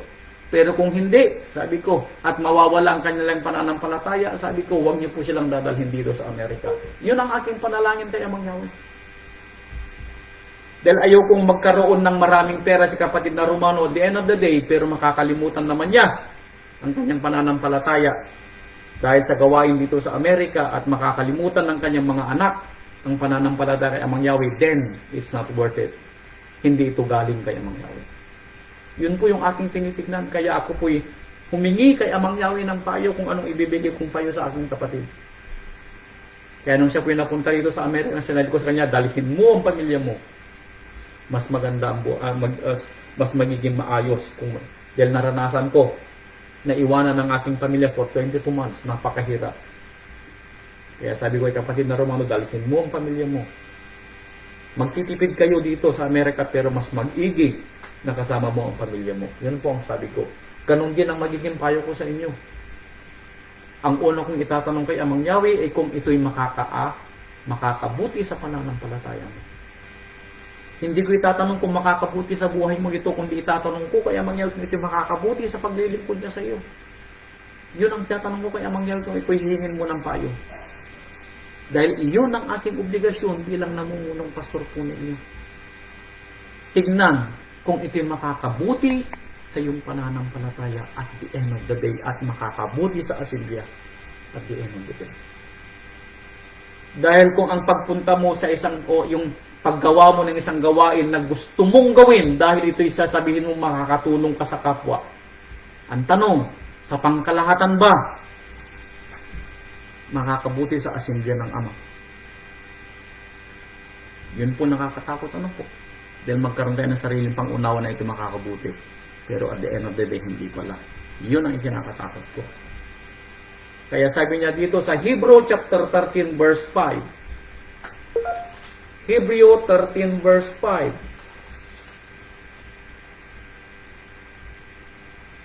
Mangilag kayo sa pag-ibig sa salapi.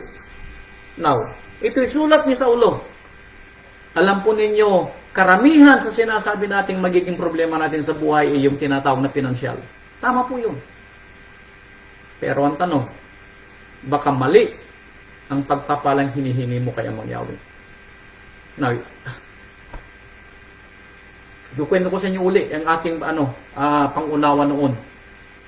Sa kagustuhan kong mapag-aral ang aming mga anak, ako'y humingi kay Amang Yahweh na bigyan niya ako ng dagdag na trabaho. Yun ang hiningi ko. Kaya ako'y binigyan naman ni Amang Yahweh ng dagdag na trabaho. Bakit? Yun ang hiningi ko kay Amang Yahweh. Paulit-ulit ko siyang nilukulit. Amang Yahweh, bigyan mo ako ng dagdag na trabaho. Bakit? Gusto kong mapag-aral at makapag-ipon sa aming mga anak. Sabi ko, At the same time, sabi ko, makapag-ipon kami para sa inyong kapilya sa Pilipinas. Yan ang hiningi ko. Binigyan ako ni Amang Yahweh. Meron akong trabaho. 2 pa, so naging 3. Natutuwa ako nung una dahil hindi ko nararamdaman yung pagod ko. Pero after almost 2 years, doon ko naramdaman yung pagod ko. Inaantok ako sa school kung minsan dahil kulang ako sa tulog. Inaantok ako sa pagdadrive dahil kulang ako ng tulog. Kung minsan dumarating ako ng alas 11, alas 12 ng gabi, gigising ng alas 5. Pero siyempre, pag tulog mo, hindi ka agad makakatulog. Kaya ang tulog ko minsan, mga 3-4 na oras. Kaya sa kalsada, inaantok ako. Kamuntik-muntikan na ako actually. Noong bang panahon na marami akong disgrasya yata yun niya. Ilang ulit akong na-disgrasya dito sa Amerika, akala ko nga dito ako mamamatay. Bakit? Sa pagod. Dumating ang punto na hindi ko na kaya yung pagod ko. Kaya umiyak ako kay Amang Yahweh. Sabi ko, Amang Yahweh, hindi ko na kaya. Kaya ako, nagbigay ng vow kay Amang Yahweh. Sabi ko, Amang Yahweh, pag-aralin mo ang aking mga anak na libre. Then, sabi ko, ang maiipon namin mga mag-asawa, sabi ko, ay gagamitin namin para sa gawain mo sa iyong kapilya. Sa asemblya mo sa Pilipinas, sabi namin. Yun pa lang dapat kong hiningi nung una. Alam po ninyo, walang imposible kay Amang Yahweh. Ano po? Huwag po nating pahirapan ang ating sarili sa ating mga hinihingi. Alam po ninyo, napakaunawain at napakalaki ng kapangyarihan ni Amang Yahweh para hindi po niya gawin ang ating mga kahilingan. Pero tignan po natin kung tama ang ating hinihingi dahil baka mali ang ating mga hinihingi. Yan po. Ayaw pong makita ni Amang Yahweh tayo po ay inaantok kapag araw ng pagsamba. Ayaw pong makita ni Amang Yahweh na tayo po ay nahihirapan sa ating mga trabaho at inaantok kapag tayo po ay nagdadrive dahil tayo po ay pagod. Ayaw po ni Amang Yahweh na dahil ilagay natin ang ating sarili in a harm's way. Yung antukin tayo sa pagdadrive dahil tayo ay inaantok dahil wala tayong tulog. Yung tayo ay magkakasakit dahil sa overfatigue. Hindi po kagustuhan ni Amang Yahweh na tayo po ay gano'n ang buhay. Hindi po niya kagustuhan. Tayo ang namili. We come to ourselves. But I came to myself. Sasabihin nyo itong gusto mong buhay. Bay kapatid ko, ikaw ang mamimili at the end of the day. Pero ang sabi ni Saul dito sa Hebrew 13 verse 5, mangilag kayo sa pag-ibig sa salapi. Mangagkasya kayo sa inyong tinatangkilik. Maging kontento kayo. Mother, in the name of Rabbi Yeshua, magaling ka na pagkatapos ng aking sermon. Hallelujah. Nung sabi niya, sapagkat sapagkat siya rin ang nagsabi sa anumang paraan ay hindi kita papagpulangin. Ano si Amang Yahweh po nagsabi nito? Sa anumang paraan, hindi kita papagpulangin kayo mga iniisip natin na problema natin sa ating mga mahal sa buhay na pangangailangan nila. Tandaan po ninyo si Amang Yahweh ang magbibigay kung hindi natin nakakalimutan ng ating paglilingkod. Si Amang Yahweh po yung magbibigay. Hindi po natin kailangan pag-aralin ng ating mga anak na tayo po ay tinatawag na magtatrabaho 24/7, gawin nating araw ang gabi at gabi ang araw para lang mapag-aral sila. At isasakripisyo natin ang ating pananampalataya. Hingin po natin kay Amang Yahweh na gumawa siya ng paraan para kung sakasakali, yun ang kagustuhan niya na makapagtapos ang ating anak, then mapagtatapos niya kung hindi. Dahil baka hindi naman para sa kolehiyong anak mo at hindi siya makapagtatapos dahil wala naman siyang tinatawag na kahustuhan para makapagtapos ng baka mayroon siyang ibang gusto para sa anak mo. Let Father Yah decide for your children. Alam niyo po yung tatlo naming anak, sinabi po namin kay Amang Yahweh, ikaw ang magdesisyon para sa kanila. Kung papag-aralin mo sila, bibigyan mo sila ng full ride scholarship. Kung anong kursong gusto nila, ikaw din ang magsasabi. Ganun pong sinasabi namin kay Amang Yahweh. And then at the end of the day, sabi ko, Amang Yahweh, huwag mo silang bibigyan ng trabaho na mawawala ang kanilang pananampalataya. Yan po yung aking kahilingan kay Amang Yahweh. na magkaroon sila ng trabaho balang araw pero hindi nila maisasakripisyo ang kanilang pananampalataya. Kaya panay ang bilin ko sa aming mga anak. Yung aming dalaga, si Natalie, engineer po siya sa Texas pero hindi po niya nakakalimutan ang araw ng pagsamba at yung araw ng piyesta ng ama. Pag araw po ng piyesta ng ama, nag-absent na yan. Malayo pa yung kanyang absent, nagahanda na niya pa niyang pag-absent. At ako'y nagpapasalamat sa ating rabbi dahil hindi kinakalimutan ng aming anak ang aming pananampalataya. Hilingin po natin ito sa ating ama. Ibibigay po niya. Kaya sabi niya, huwag kayong mangilag kayo sa pag-ibig sa salapi. Hebrew 13 verse 5. Mangagkasya kayo sa inyong tinatangkilik. Ito po yung problema natin kung minsan. Hindi tayo makontento sa buhay. Mas marami tayong anik-anik kaysa mga pangangailangan. Mas marami tayong gustong gawin kaysa ibinibigay ni Amang Yahweh na gagawin natin. Yun po yung kumbaga mas marami yung inilalagay natin sa ating plato kaysa sa mga dapat natin gawin. Now, maalala po yung kwento ng rabbi. Ang rabbi po nung pumunta siya dito sa lupa at nabuhay for 33 years and plus. Hindi po niya, wala kayong mababasa sa Biblia na siya'y gumawa ng himala para maging mayaman ng isang tao. Wala po kayong mababasa na himala ng rabbi para gumanda ang buhay ng isang tao. Wala po kayong mababasa ang ganun. Wala kayong mababasa ang ganun. Hindi iyon ang concern ng rabbi nung siya narito sa lupa. Ang concern ng rabbi mapalapit ang tao sa kanyang ama. Yun ang kanyang concern niya. Dahil nasusulat na hindi lamang sa tinapay mabubuhay ang tao, kundi sa bawat salita ng ama. Pero, ang punto, tayo na ay may tinapay, tayo na ay may damit, tayo na ay may bahay, ang gusto natin, higit pa rito. Yun ang problema kung minsan sa buhay ng tao. Yung tayo ay hindi makontento. Yun ang problema. Now, bilang nakarating na dito sa Amerika, ako po yung magpagbigay ng advice ko sa inyo. Ano po? Mas masarap po at mas maganda ang simpleng buhay. Yan po yung masasabi ko. Sa pagbili na lang ng cellphone, pwede kayong bumili ng cellphone na mura at kayo makakatawag, or pwede kayong mamili ng cellphone na mahal at ito'y utang. Now, mamimili kayo kung alin dito ang mas practical sa inyo. Pero karamihan sa atin, kung alam nyo kung anong pinipili, yung mas mahal dahil mas maganda. Now, ang tanong, ito ba'y nakabuti sa iyo? Yung mga ipon natin, kung saan natin dinadala, na hindi naman importante. At the end of the day, alam po ninyo, nung ako'y nasa Pilipinas, ako'y bumibili ng tinatawag na signature clothes.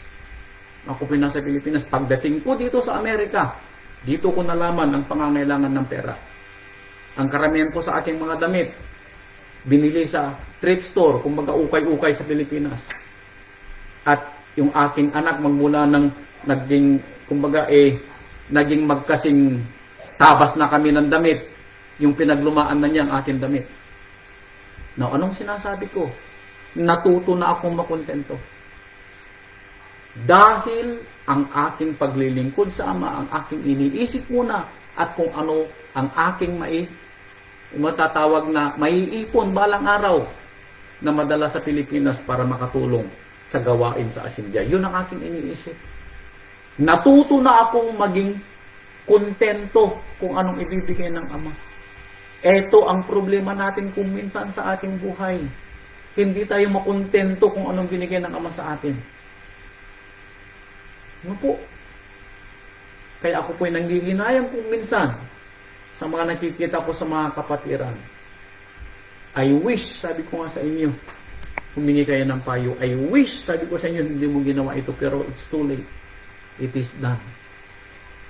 Kaya ito binigay ng aral probably ng rabbi dahil ako, kumbaga sa puso ko, nangihinayang ako sa mga nakikita ko na na buhay ng mga kapatiran natin na hindi, kumbaga inaisasakripisyo ang pananampalataya dahil lang sa mga tinatawag na mga anik-anik sa buhay.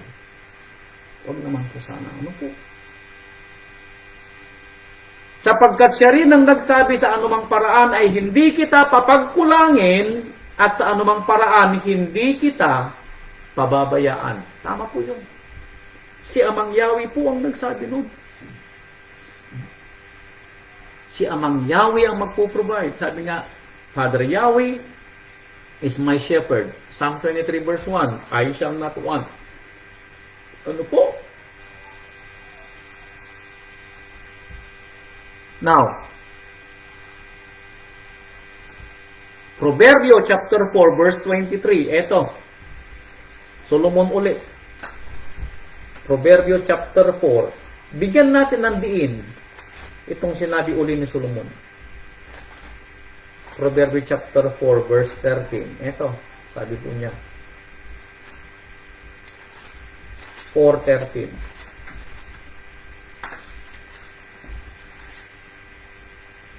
Hawakan mong mahigpit ang turo. Huwag mong bitawan. 4:13, 4:23 kakusana. Proverbio chapter 4 verse 23. Ingatan mo ang iyong puso ng buong sikap. Ayan. Ingatan mo ang iyong buong puso. Here, ito. Ingatan mo ito kung paano yung kanyang mga iniisip. Ingatan mo kung ano yung kanyang mga gusto. Ingatan mo kung anong kanyang mga gustong gawin. Ingatan mo, sabi niya. Bakit?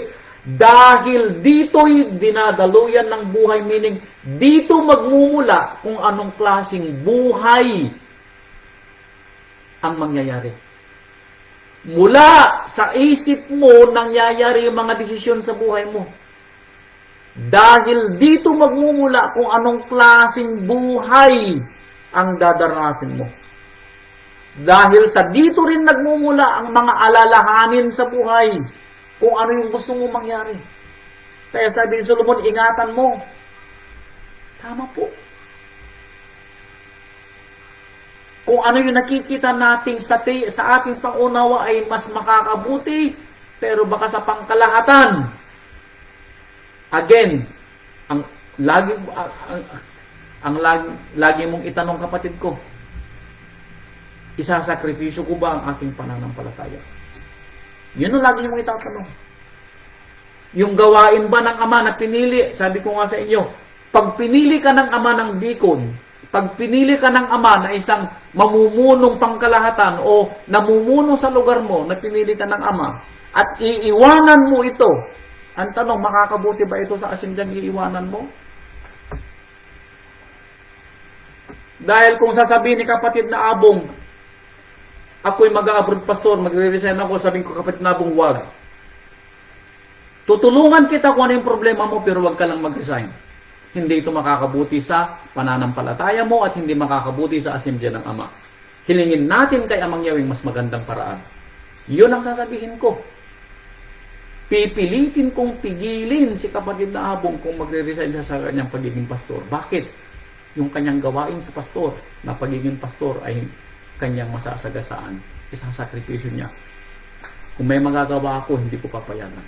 Ganon din si kapatid na Yehoshua. At sino mang mga kapatiran natin na may ibinigay na gawain ng Ama. Kung may magagawa ako, pipigilan kita. Para magampanan mo lamang ang tungkulin mo sa ating Ama. Yun ang aking gagawin. Itatanong sa iyo, yung gawain ibinigay ng Ama sa iyo, ang aking ipapapigil sa iyo kung ito makakabuti. Ano po? Lucas chapter 9. Eto, talastasin natin ang sinabi ng rabbi sa isang gustong maging lingkod. Lucas chapter 9 verse 59. Ito ang sabi ng rabbi sa gustong maglingkod.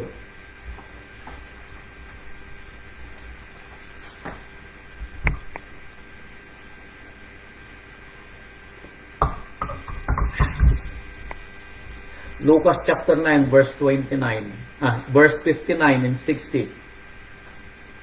Datapwat. At sinabi niya sa iba, meaning sinabi ng rabay doon sa gustong maging lingkod, sumunod ka sa akin. Datapwat sinabi nung binata na gustong maglingkod, Rabay, tulutan mo muna akong makauwi at mailibing ko ang aking ama. Now, ang kwento rito, sa gitnang silangan na pinanggalingan ng ating rabay, doon siya pinalaki ng ating ama. Ang kaugalian doon, pag sinabing ipalilibing ko ang aking ama, meaning aalagaan niya ang kanyang ama, hindi niya iiwanan, titignan niya ang kanyang kalagayan hanggang sa mamatay siya. Yun ang tradisyon sa bayang pinanggalingan ng ating rabay. Kaya nang sinabi ng binata na hayaan mo muna akong makauwi at mailibing ko ang aking ang aking ama. Now, tama po ba yun na obligasyon ng isang anak? Tama po. At ito po ay masasabi nating mabuting anak. Tama po yung gagawin niya. Pero, ano yung maisasakripisyo ng binata kung siya'y mananatili sa kanyang ama at maglilingkod sa kanyang ama? Hindi po siya makapaglilingkod sa ating rabay. Yun po yung magiging sakripisyo niya. Now, ano ang kasagutan ng rabay nang ito'y sinabi ng binata? Sinabi ba ng rabay, manatili ka sa tatay mo dahil mabuti ang gagawin mo, sumunod ka na lang sa akin kapag patay ng tatay mo? Yun ba ang sinabi ng rabay? Now, ulitin ko, tama yung gagawin ng binata dahil ito'y obligasyon ng anak na alagaan ang kanyang mga magulang. Ano po? Actually, ito'y nasa kautusan. Pero, isasakripisyo niya ang kanyang paglilingkod. So, alin dito ang mas matimbang? Ang maglingkod kay Amang Yahweh o maglingkod sa iyong magulang? Ito rin ang katanungan sa inyo. Alin ang mas matimbang? Ang isakripisyo mo yung pananampalataya o makatulong ka sa mga kapatiran? Alin ang mas matimbang? Kaya anong sabi ng rabay? Hindi sinabi ng rabay na tamang gagawin mo, kundi itong sinabi ng rabay sa verse 60. Datapwat sinabi ng rabay sa kanya, pabayaan mong ilibing ng mga patay ang kanilang sariling mga patay. At anong gagawin mo? Datapwat yumaon ka at ibalita mo ang kaharian ng Ama. Yan po sinabi ng rabay. Now, mali ba ang rabay? Hindi. Tama ang rabay. Dahil palagi po natin isipin na mauuna ang Ama bago ang lahat. Dahil kung uunahin natin ang ating Ama sa kalangitan na ipangaral ang kanyang balita at maglingkod sa kanya, yung ating mga alalahanin sa ating pangunawa ay titignan ng ating Ama. Hindi mo na kailangan pang alalahanin pa yung iyong ama kung maglilingkod ka kay Amang Yahweh. Bakit? Ang kahilingan mo sa kanya ay alagaan ng iyong ama habang ikaw ay naglilingkod sa kanya. And I believe, didinggin ito ni Amang Yahweh. Dahil ikaw ay naglilingkod sa kanya. Kaysa ikaw ay maglilingkod sa iyong ama pero isasakripisyo mo yung pananampalataya, kapatid ko. Natupad sa iyo ang hula na sinasabi ng ating rabay. Kung mamahalin ninyo ang inyong mga magulang, ang inyong ina, ang inyong ama, ang inyong asawa, ang inyong mga kapatid, ang inyong mga anak, ang inyong mga ari-arian, nang higit sa akin. Anong sabi ng rabay? Kayo ay hindi karapat-dapat na maging alagad ko. Ito yung kwento na ehemplo ng rabay. Kaya ang tanong, yung kagustuhan natin na mapagsilbihan ng ating mga anak, tayo'y nagtatrabaho pa rin maski tayo'y matanda na. Alam po ito yung kinakatakot ko na mangyari sa atin. Kaya sinabi ko sa aming mga anak, habang malakas pa ako mga anak, sabi ko, kapag ako'y pwede nang mag-pension, uuwi na kami ng inyong mama, sabi ko sa Pilipinas, at doon ko ibubuhos ang aking kalakasan. Yun ang sinabi ko sa aming mga anak. Yung aming mga apo, sabi ko, kung kami magkakaroon ng apo, dalihin nyo sa Pilipinas. Sabi ko, doon namin naalagaan, pero uwi na kami sa Pilipinas. Ibubuhos ko ang aking natitirang lakas, sabi ko, sa pagpapastor. Nagawa ko ng aking gawain bilang ama. Kaya habang malakas pa ako, sabi ko, ibubuhos ko naman ang aking natitirang lakas sa paglilingkod kay Amang Yahweh. Yun ang aking pangarap. At yun ang hinihiling ko kay Amang Yahweh. Na habang malakas pa ako, tulungan niya, pahintulutan niya ako na ibuhos ko ang aking natitirang lakas sa kanyang gawain. Yun ang aking pangarap. Huwag po nating ibuhusin ng ating mga lakas, mga kapatid ko, para sa ating mga anak, sa ating mga apo, kung may sasakripisyo natin ang ating pananampalataya. Abay, huwag po. Huwag pong hayaan nating matupad sa atin ang hula na inubos natin ang ating kalakasan sa ating mga anak. Ano po? At naisakripisyo ang ating pananampalataya. Huwag po natin ubusin ang ating lakas para tulungan ang iyong mga mahal sa buhay, iyong malapit sa iyong puso na isasakripisyo mo yung pananampalataya. Tandaan po natin, even here, ipinaunawa ng rabay na mas matimbang ang paglilingkod sa ama kaysa sa paglilingkod sa magulang. Magulang na yun Now, siguro naman po wala po sa atin ang mas ang mga dito may isasakripisyo sa kanyang pananampalataya ng mas higit pa sa kanyang magulang. Tandaan po natin. May ibang paraan. Ano po? And then Ecclesiastes chapter 2 verse 26. Ito. Mangangaral chapter 2 verse 26. Mangangaral chapter 2 verse 26. Ito po. Si Solomon ulit. Talasasin natin ang sinabi ni Solomon.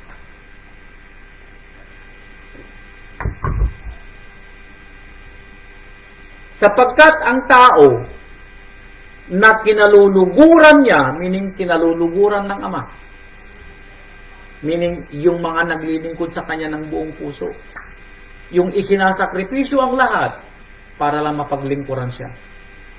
Now, maalala niyo ang sinabi ng rabay sa kanyang mga apostol nang nagtanong si Pedro, Rabay, sabi ni Pedro, ano ang aming kakamtin sa aming sakripisyo? Parang ganun. Iniwan namin ang aming mga pamilya, iniwan namin ang aming mga mahal sa buhay para lang sumunod sa iyo. Anong sabi ng ating rabay? Mas higit ang inyong kakamtin sa inyong buhay na walang hanggan kaysa yung mga iniwan nyo dito sa lupa. Tama po. Kung uunahin natin ang ating paglilingkod.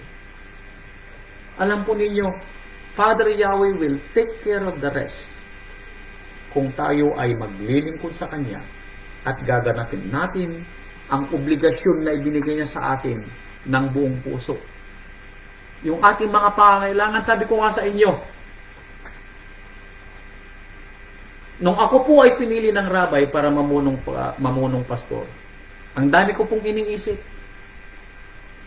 Ano ang pangangailangan ng ating kapilya sa Binalunan, Kamanggaan? Anong pangangailangan ng ating kapilya sa Dinalongan, pangangailangan sa Davao, Davao City, Davao de Oro? Yung po aking mga iniisip. Ang bawat isa, paano ko sila matutulungan? Ako ba'y magtatrabaho ng 24/7 para kapag may humingi ng tulong, may bibigay ba ako kagad? Yun po ang mga tinatanong ko palagi sa ating ama.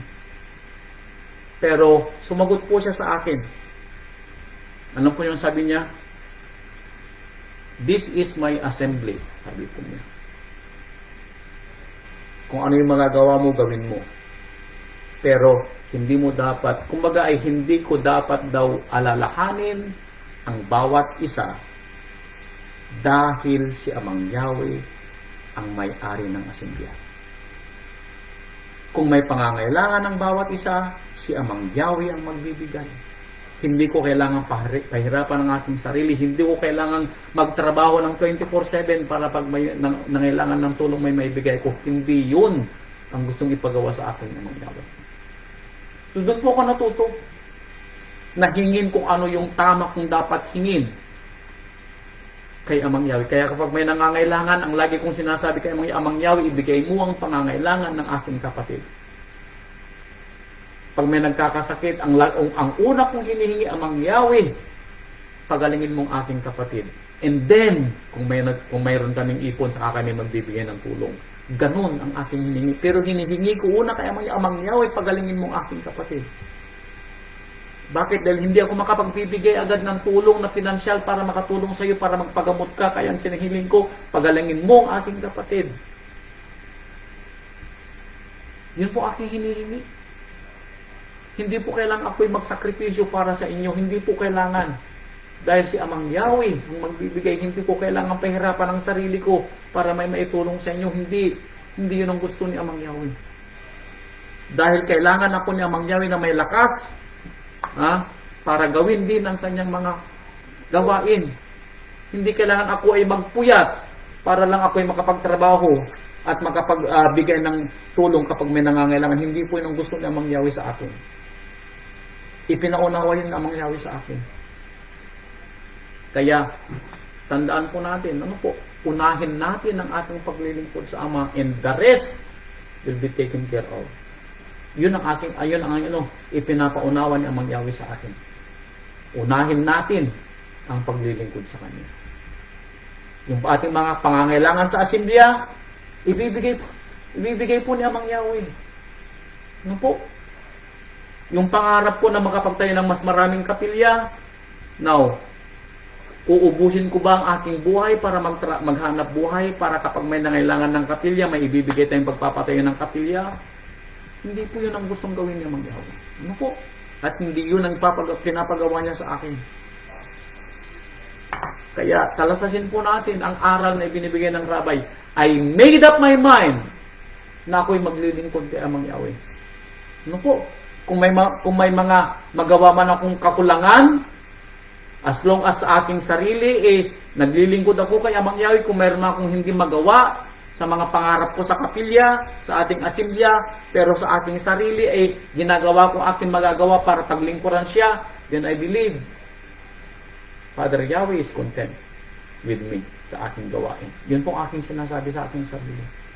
Uunahin ko muna ang aking paglilingkod kaysa sa mga anik-anik na pangangailangan. Ano po? Kaya sabi dito sa verse 26, sapagkat ang tao na kinalulugdan niya, kapag ang Ama daw ay nalugod sa atin, dahil sa ating paglilingkod. Yun ang sinasabi ko. Dahil sa ating paglilingkod, hindi ko pala sinasabi ng Rabbi. Ipinapaunawa ng Rabbi. Kung gusto nating malugod si Amang Yahweh sa atin, anong sabi niya? Delight yourself unto Father Yah. Di ba nakasulat yan? Proverbio chapter 30 verse 4. Malugod tayo, magalak tayo kay Amang Yahweh sa ating pagsisilbi. Hindi yung napipilitan lang. Hindi dahil kinakailangan, kundi ito'y kusang loob. Yun ang tandaan po natin. Maluwag po sa puso natin ang magsilbi. Hindi tayo napipilitan. Ano po? Hindi tayo yung puyat kapag magsisilbi. Hindi tayo yung inaantok kapag magsisilbi. Hindi tayo yung pagod na talagang parang ayaw mo nang maglakad, ayaw mo nang makinig. That is not the way how to do it. Ano po? Kaya sabi dito, verse 26, sapagkat ang tao na kinalulugdan niya, binibigyan niya ng Ama ng karunungan, kaalaman, at kagalakan. So kapag tayo ay kinagagalakan ng Ama, tayo daw ay may karunungan, kaalaman, at kagalakan. Kailangan natin ito sa ating pang-araw-araw na buhay. Ano po? Para makapag-desisyon ng tama at makapagpasya ng tama. Now, ngunit, ito naman ang kabaliktaran, ang makasalanan ay binibigyan niya ng damdam. Meaning, mga suliranin, mga sakripisyo. At anong gagawin na? Na magpisan at magbunton. Meaning, para mag-ipon ng kanyang mga anik-anik. Para magawa niya ang kanyang mga iniisip sa buhay. Pero ito ay may kasamang sakripisyo. upang maibigay sa kanya na kinaluluguran ng Ama, ito man ay walang kabuluhan at nauuwi sa wala. At the end of the day, sabi niya, yung pinagpapaguran daw natin na hindi paglilingkod sa Ama ay mawawalan ng kabuluhan at the end of the day. Sabi ko nga po, hindi kagustuhan ng Ama na isakripisyo natin ang ating kaluluwa para sa isang tao na hindi naman may kinalaman sa pananampalataya. Nauulitin ko uli yung pagkakaiba ng pagtulong. Obligasyon po natin na tumulong. Nasulat po yan. Bilin ng rabay, tulungan yung mga nangangailangan. Obligasyon po natin yan.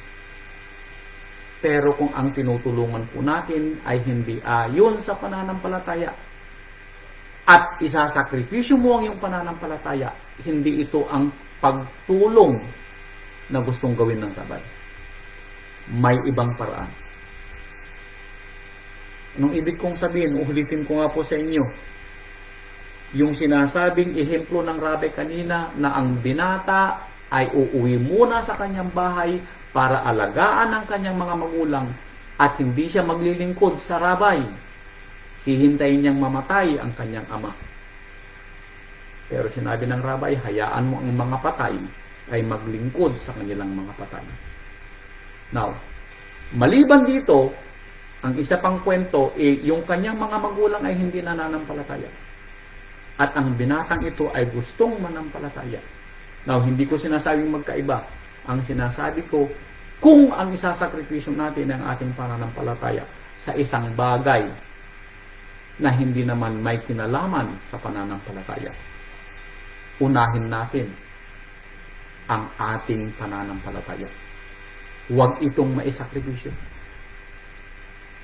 Yung kagustuhan natin, ehemplo, na mag-aral ang ating mga anak at isasakripisyo natin ang ating pananampalataya, hindi akma na pag-aralin natin ang ating mga anak na isasakripisyo natin ang ating pananampalataya. May ibang paraan para makapag-aral sila. Yun ang sinasabi kong kwento. Ano po? Tandaan po natin, hindi ipinagkakait sa atin na tumulong sa tao. Obligasyon natin na ibigay ang pangangailangan nila. Pero hindi natin obligasyon na pag-aralin sila, pakainin sila, na isasakripisyo natin ang ating sariling kalusugan at ating pananampalataya. Hindi po ganun ang gusto ng rabay. Ano po? Kung mayroon man tayong mga hinaing sa buhay, pero ginagawa naman natin ang ating tinatawag na paglilingkod. Tandaan niyo ang sinasabi ng rabay sa Mateo chapter 6 verse 33. Hanapin muna ninyong higit na kayo'y pagharian ng Ama, sabi ng rabay, at ng kanyang katwiran. At ang mga bagay na gusto nating mangyari, I made up my mind, I realize it, I came to myself, sasabihin natin na ito yung gusto natin, then ito'y idadagdag sa atin kung ito'y makakabuti sa atin. Yun po nandanan po natin. Ibibigay ng Ama na pagpapala kung ito'y makakabuti sa atin. Hindi ito mangyayari kung ito'y hindi naman dapat. At ito'y sa ikakasama natin. Mga kapatid, ito po ang aral ng rabay. I pray na tayo ay natuto sa aral ng rabay. Mag-seek ng advice bago po mangyari yung kwento. At yung sakripisyo po natin gagawin, tingnan po natin. Kung ang isinasakripisyo po natin para sa gawain ng rabay, well and good. Sasamahan kita kapatid ko na magsakripisyo. Sasamahan kita kapatid ko na purihin ng Ama. Pero kung ang naisasakripisyo, uulit-ulitin ko, ay ang pananampalataya mo, ang kalusugan mo, hindi ito yung gusto ng rabay. Ano po? Hallelujah. Salamat po sa inyong lahat mga kapatid, and I pray na unawaan po natin ang kwento ng ating rabay. I came to myself na ako'y maglilingkod sa rabay,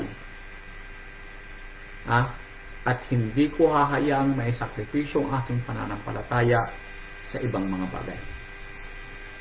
And I pray na ganito rin yung inyong maging desisyon, na you came to yourself, na pagtanto mo, na pag-isip-isip mo, na mas matimbang ang maglingkod sa Ama at gawin ang gawaing iminigay niya sa iyo, kaysa sa isakripisyo mo ang iyong pananampalataya, ilagay mo ang sarili mo sa isang paguri mo ang sarili mo para lang gawin yung gusto mong makatulong sa iba, mapag-aral mo yung iba, o kaya ay maalagaan mong yung mga magulang, o maalagaan mong yung mga mahal sa buhay.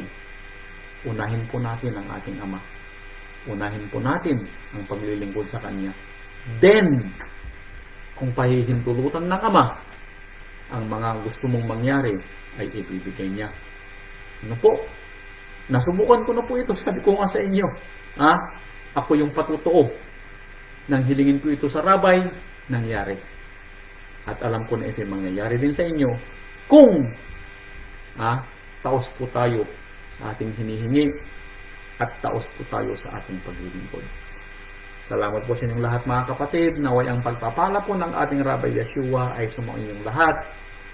Ang patuloy po na pag-iingat, kagalingan, at ang kadakilaan ng ating Amang Yahweh ay maipangalandakan po natin, at sumainyo po ang kanyang kapayapaan at pagpapala. Hallelujah. Salamat po and shalom.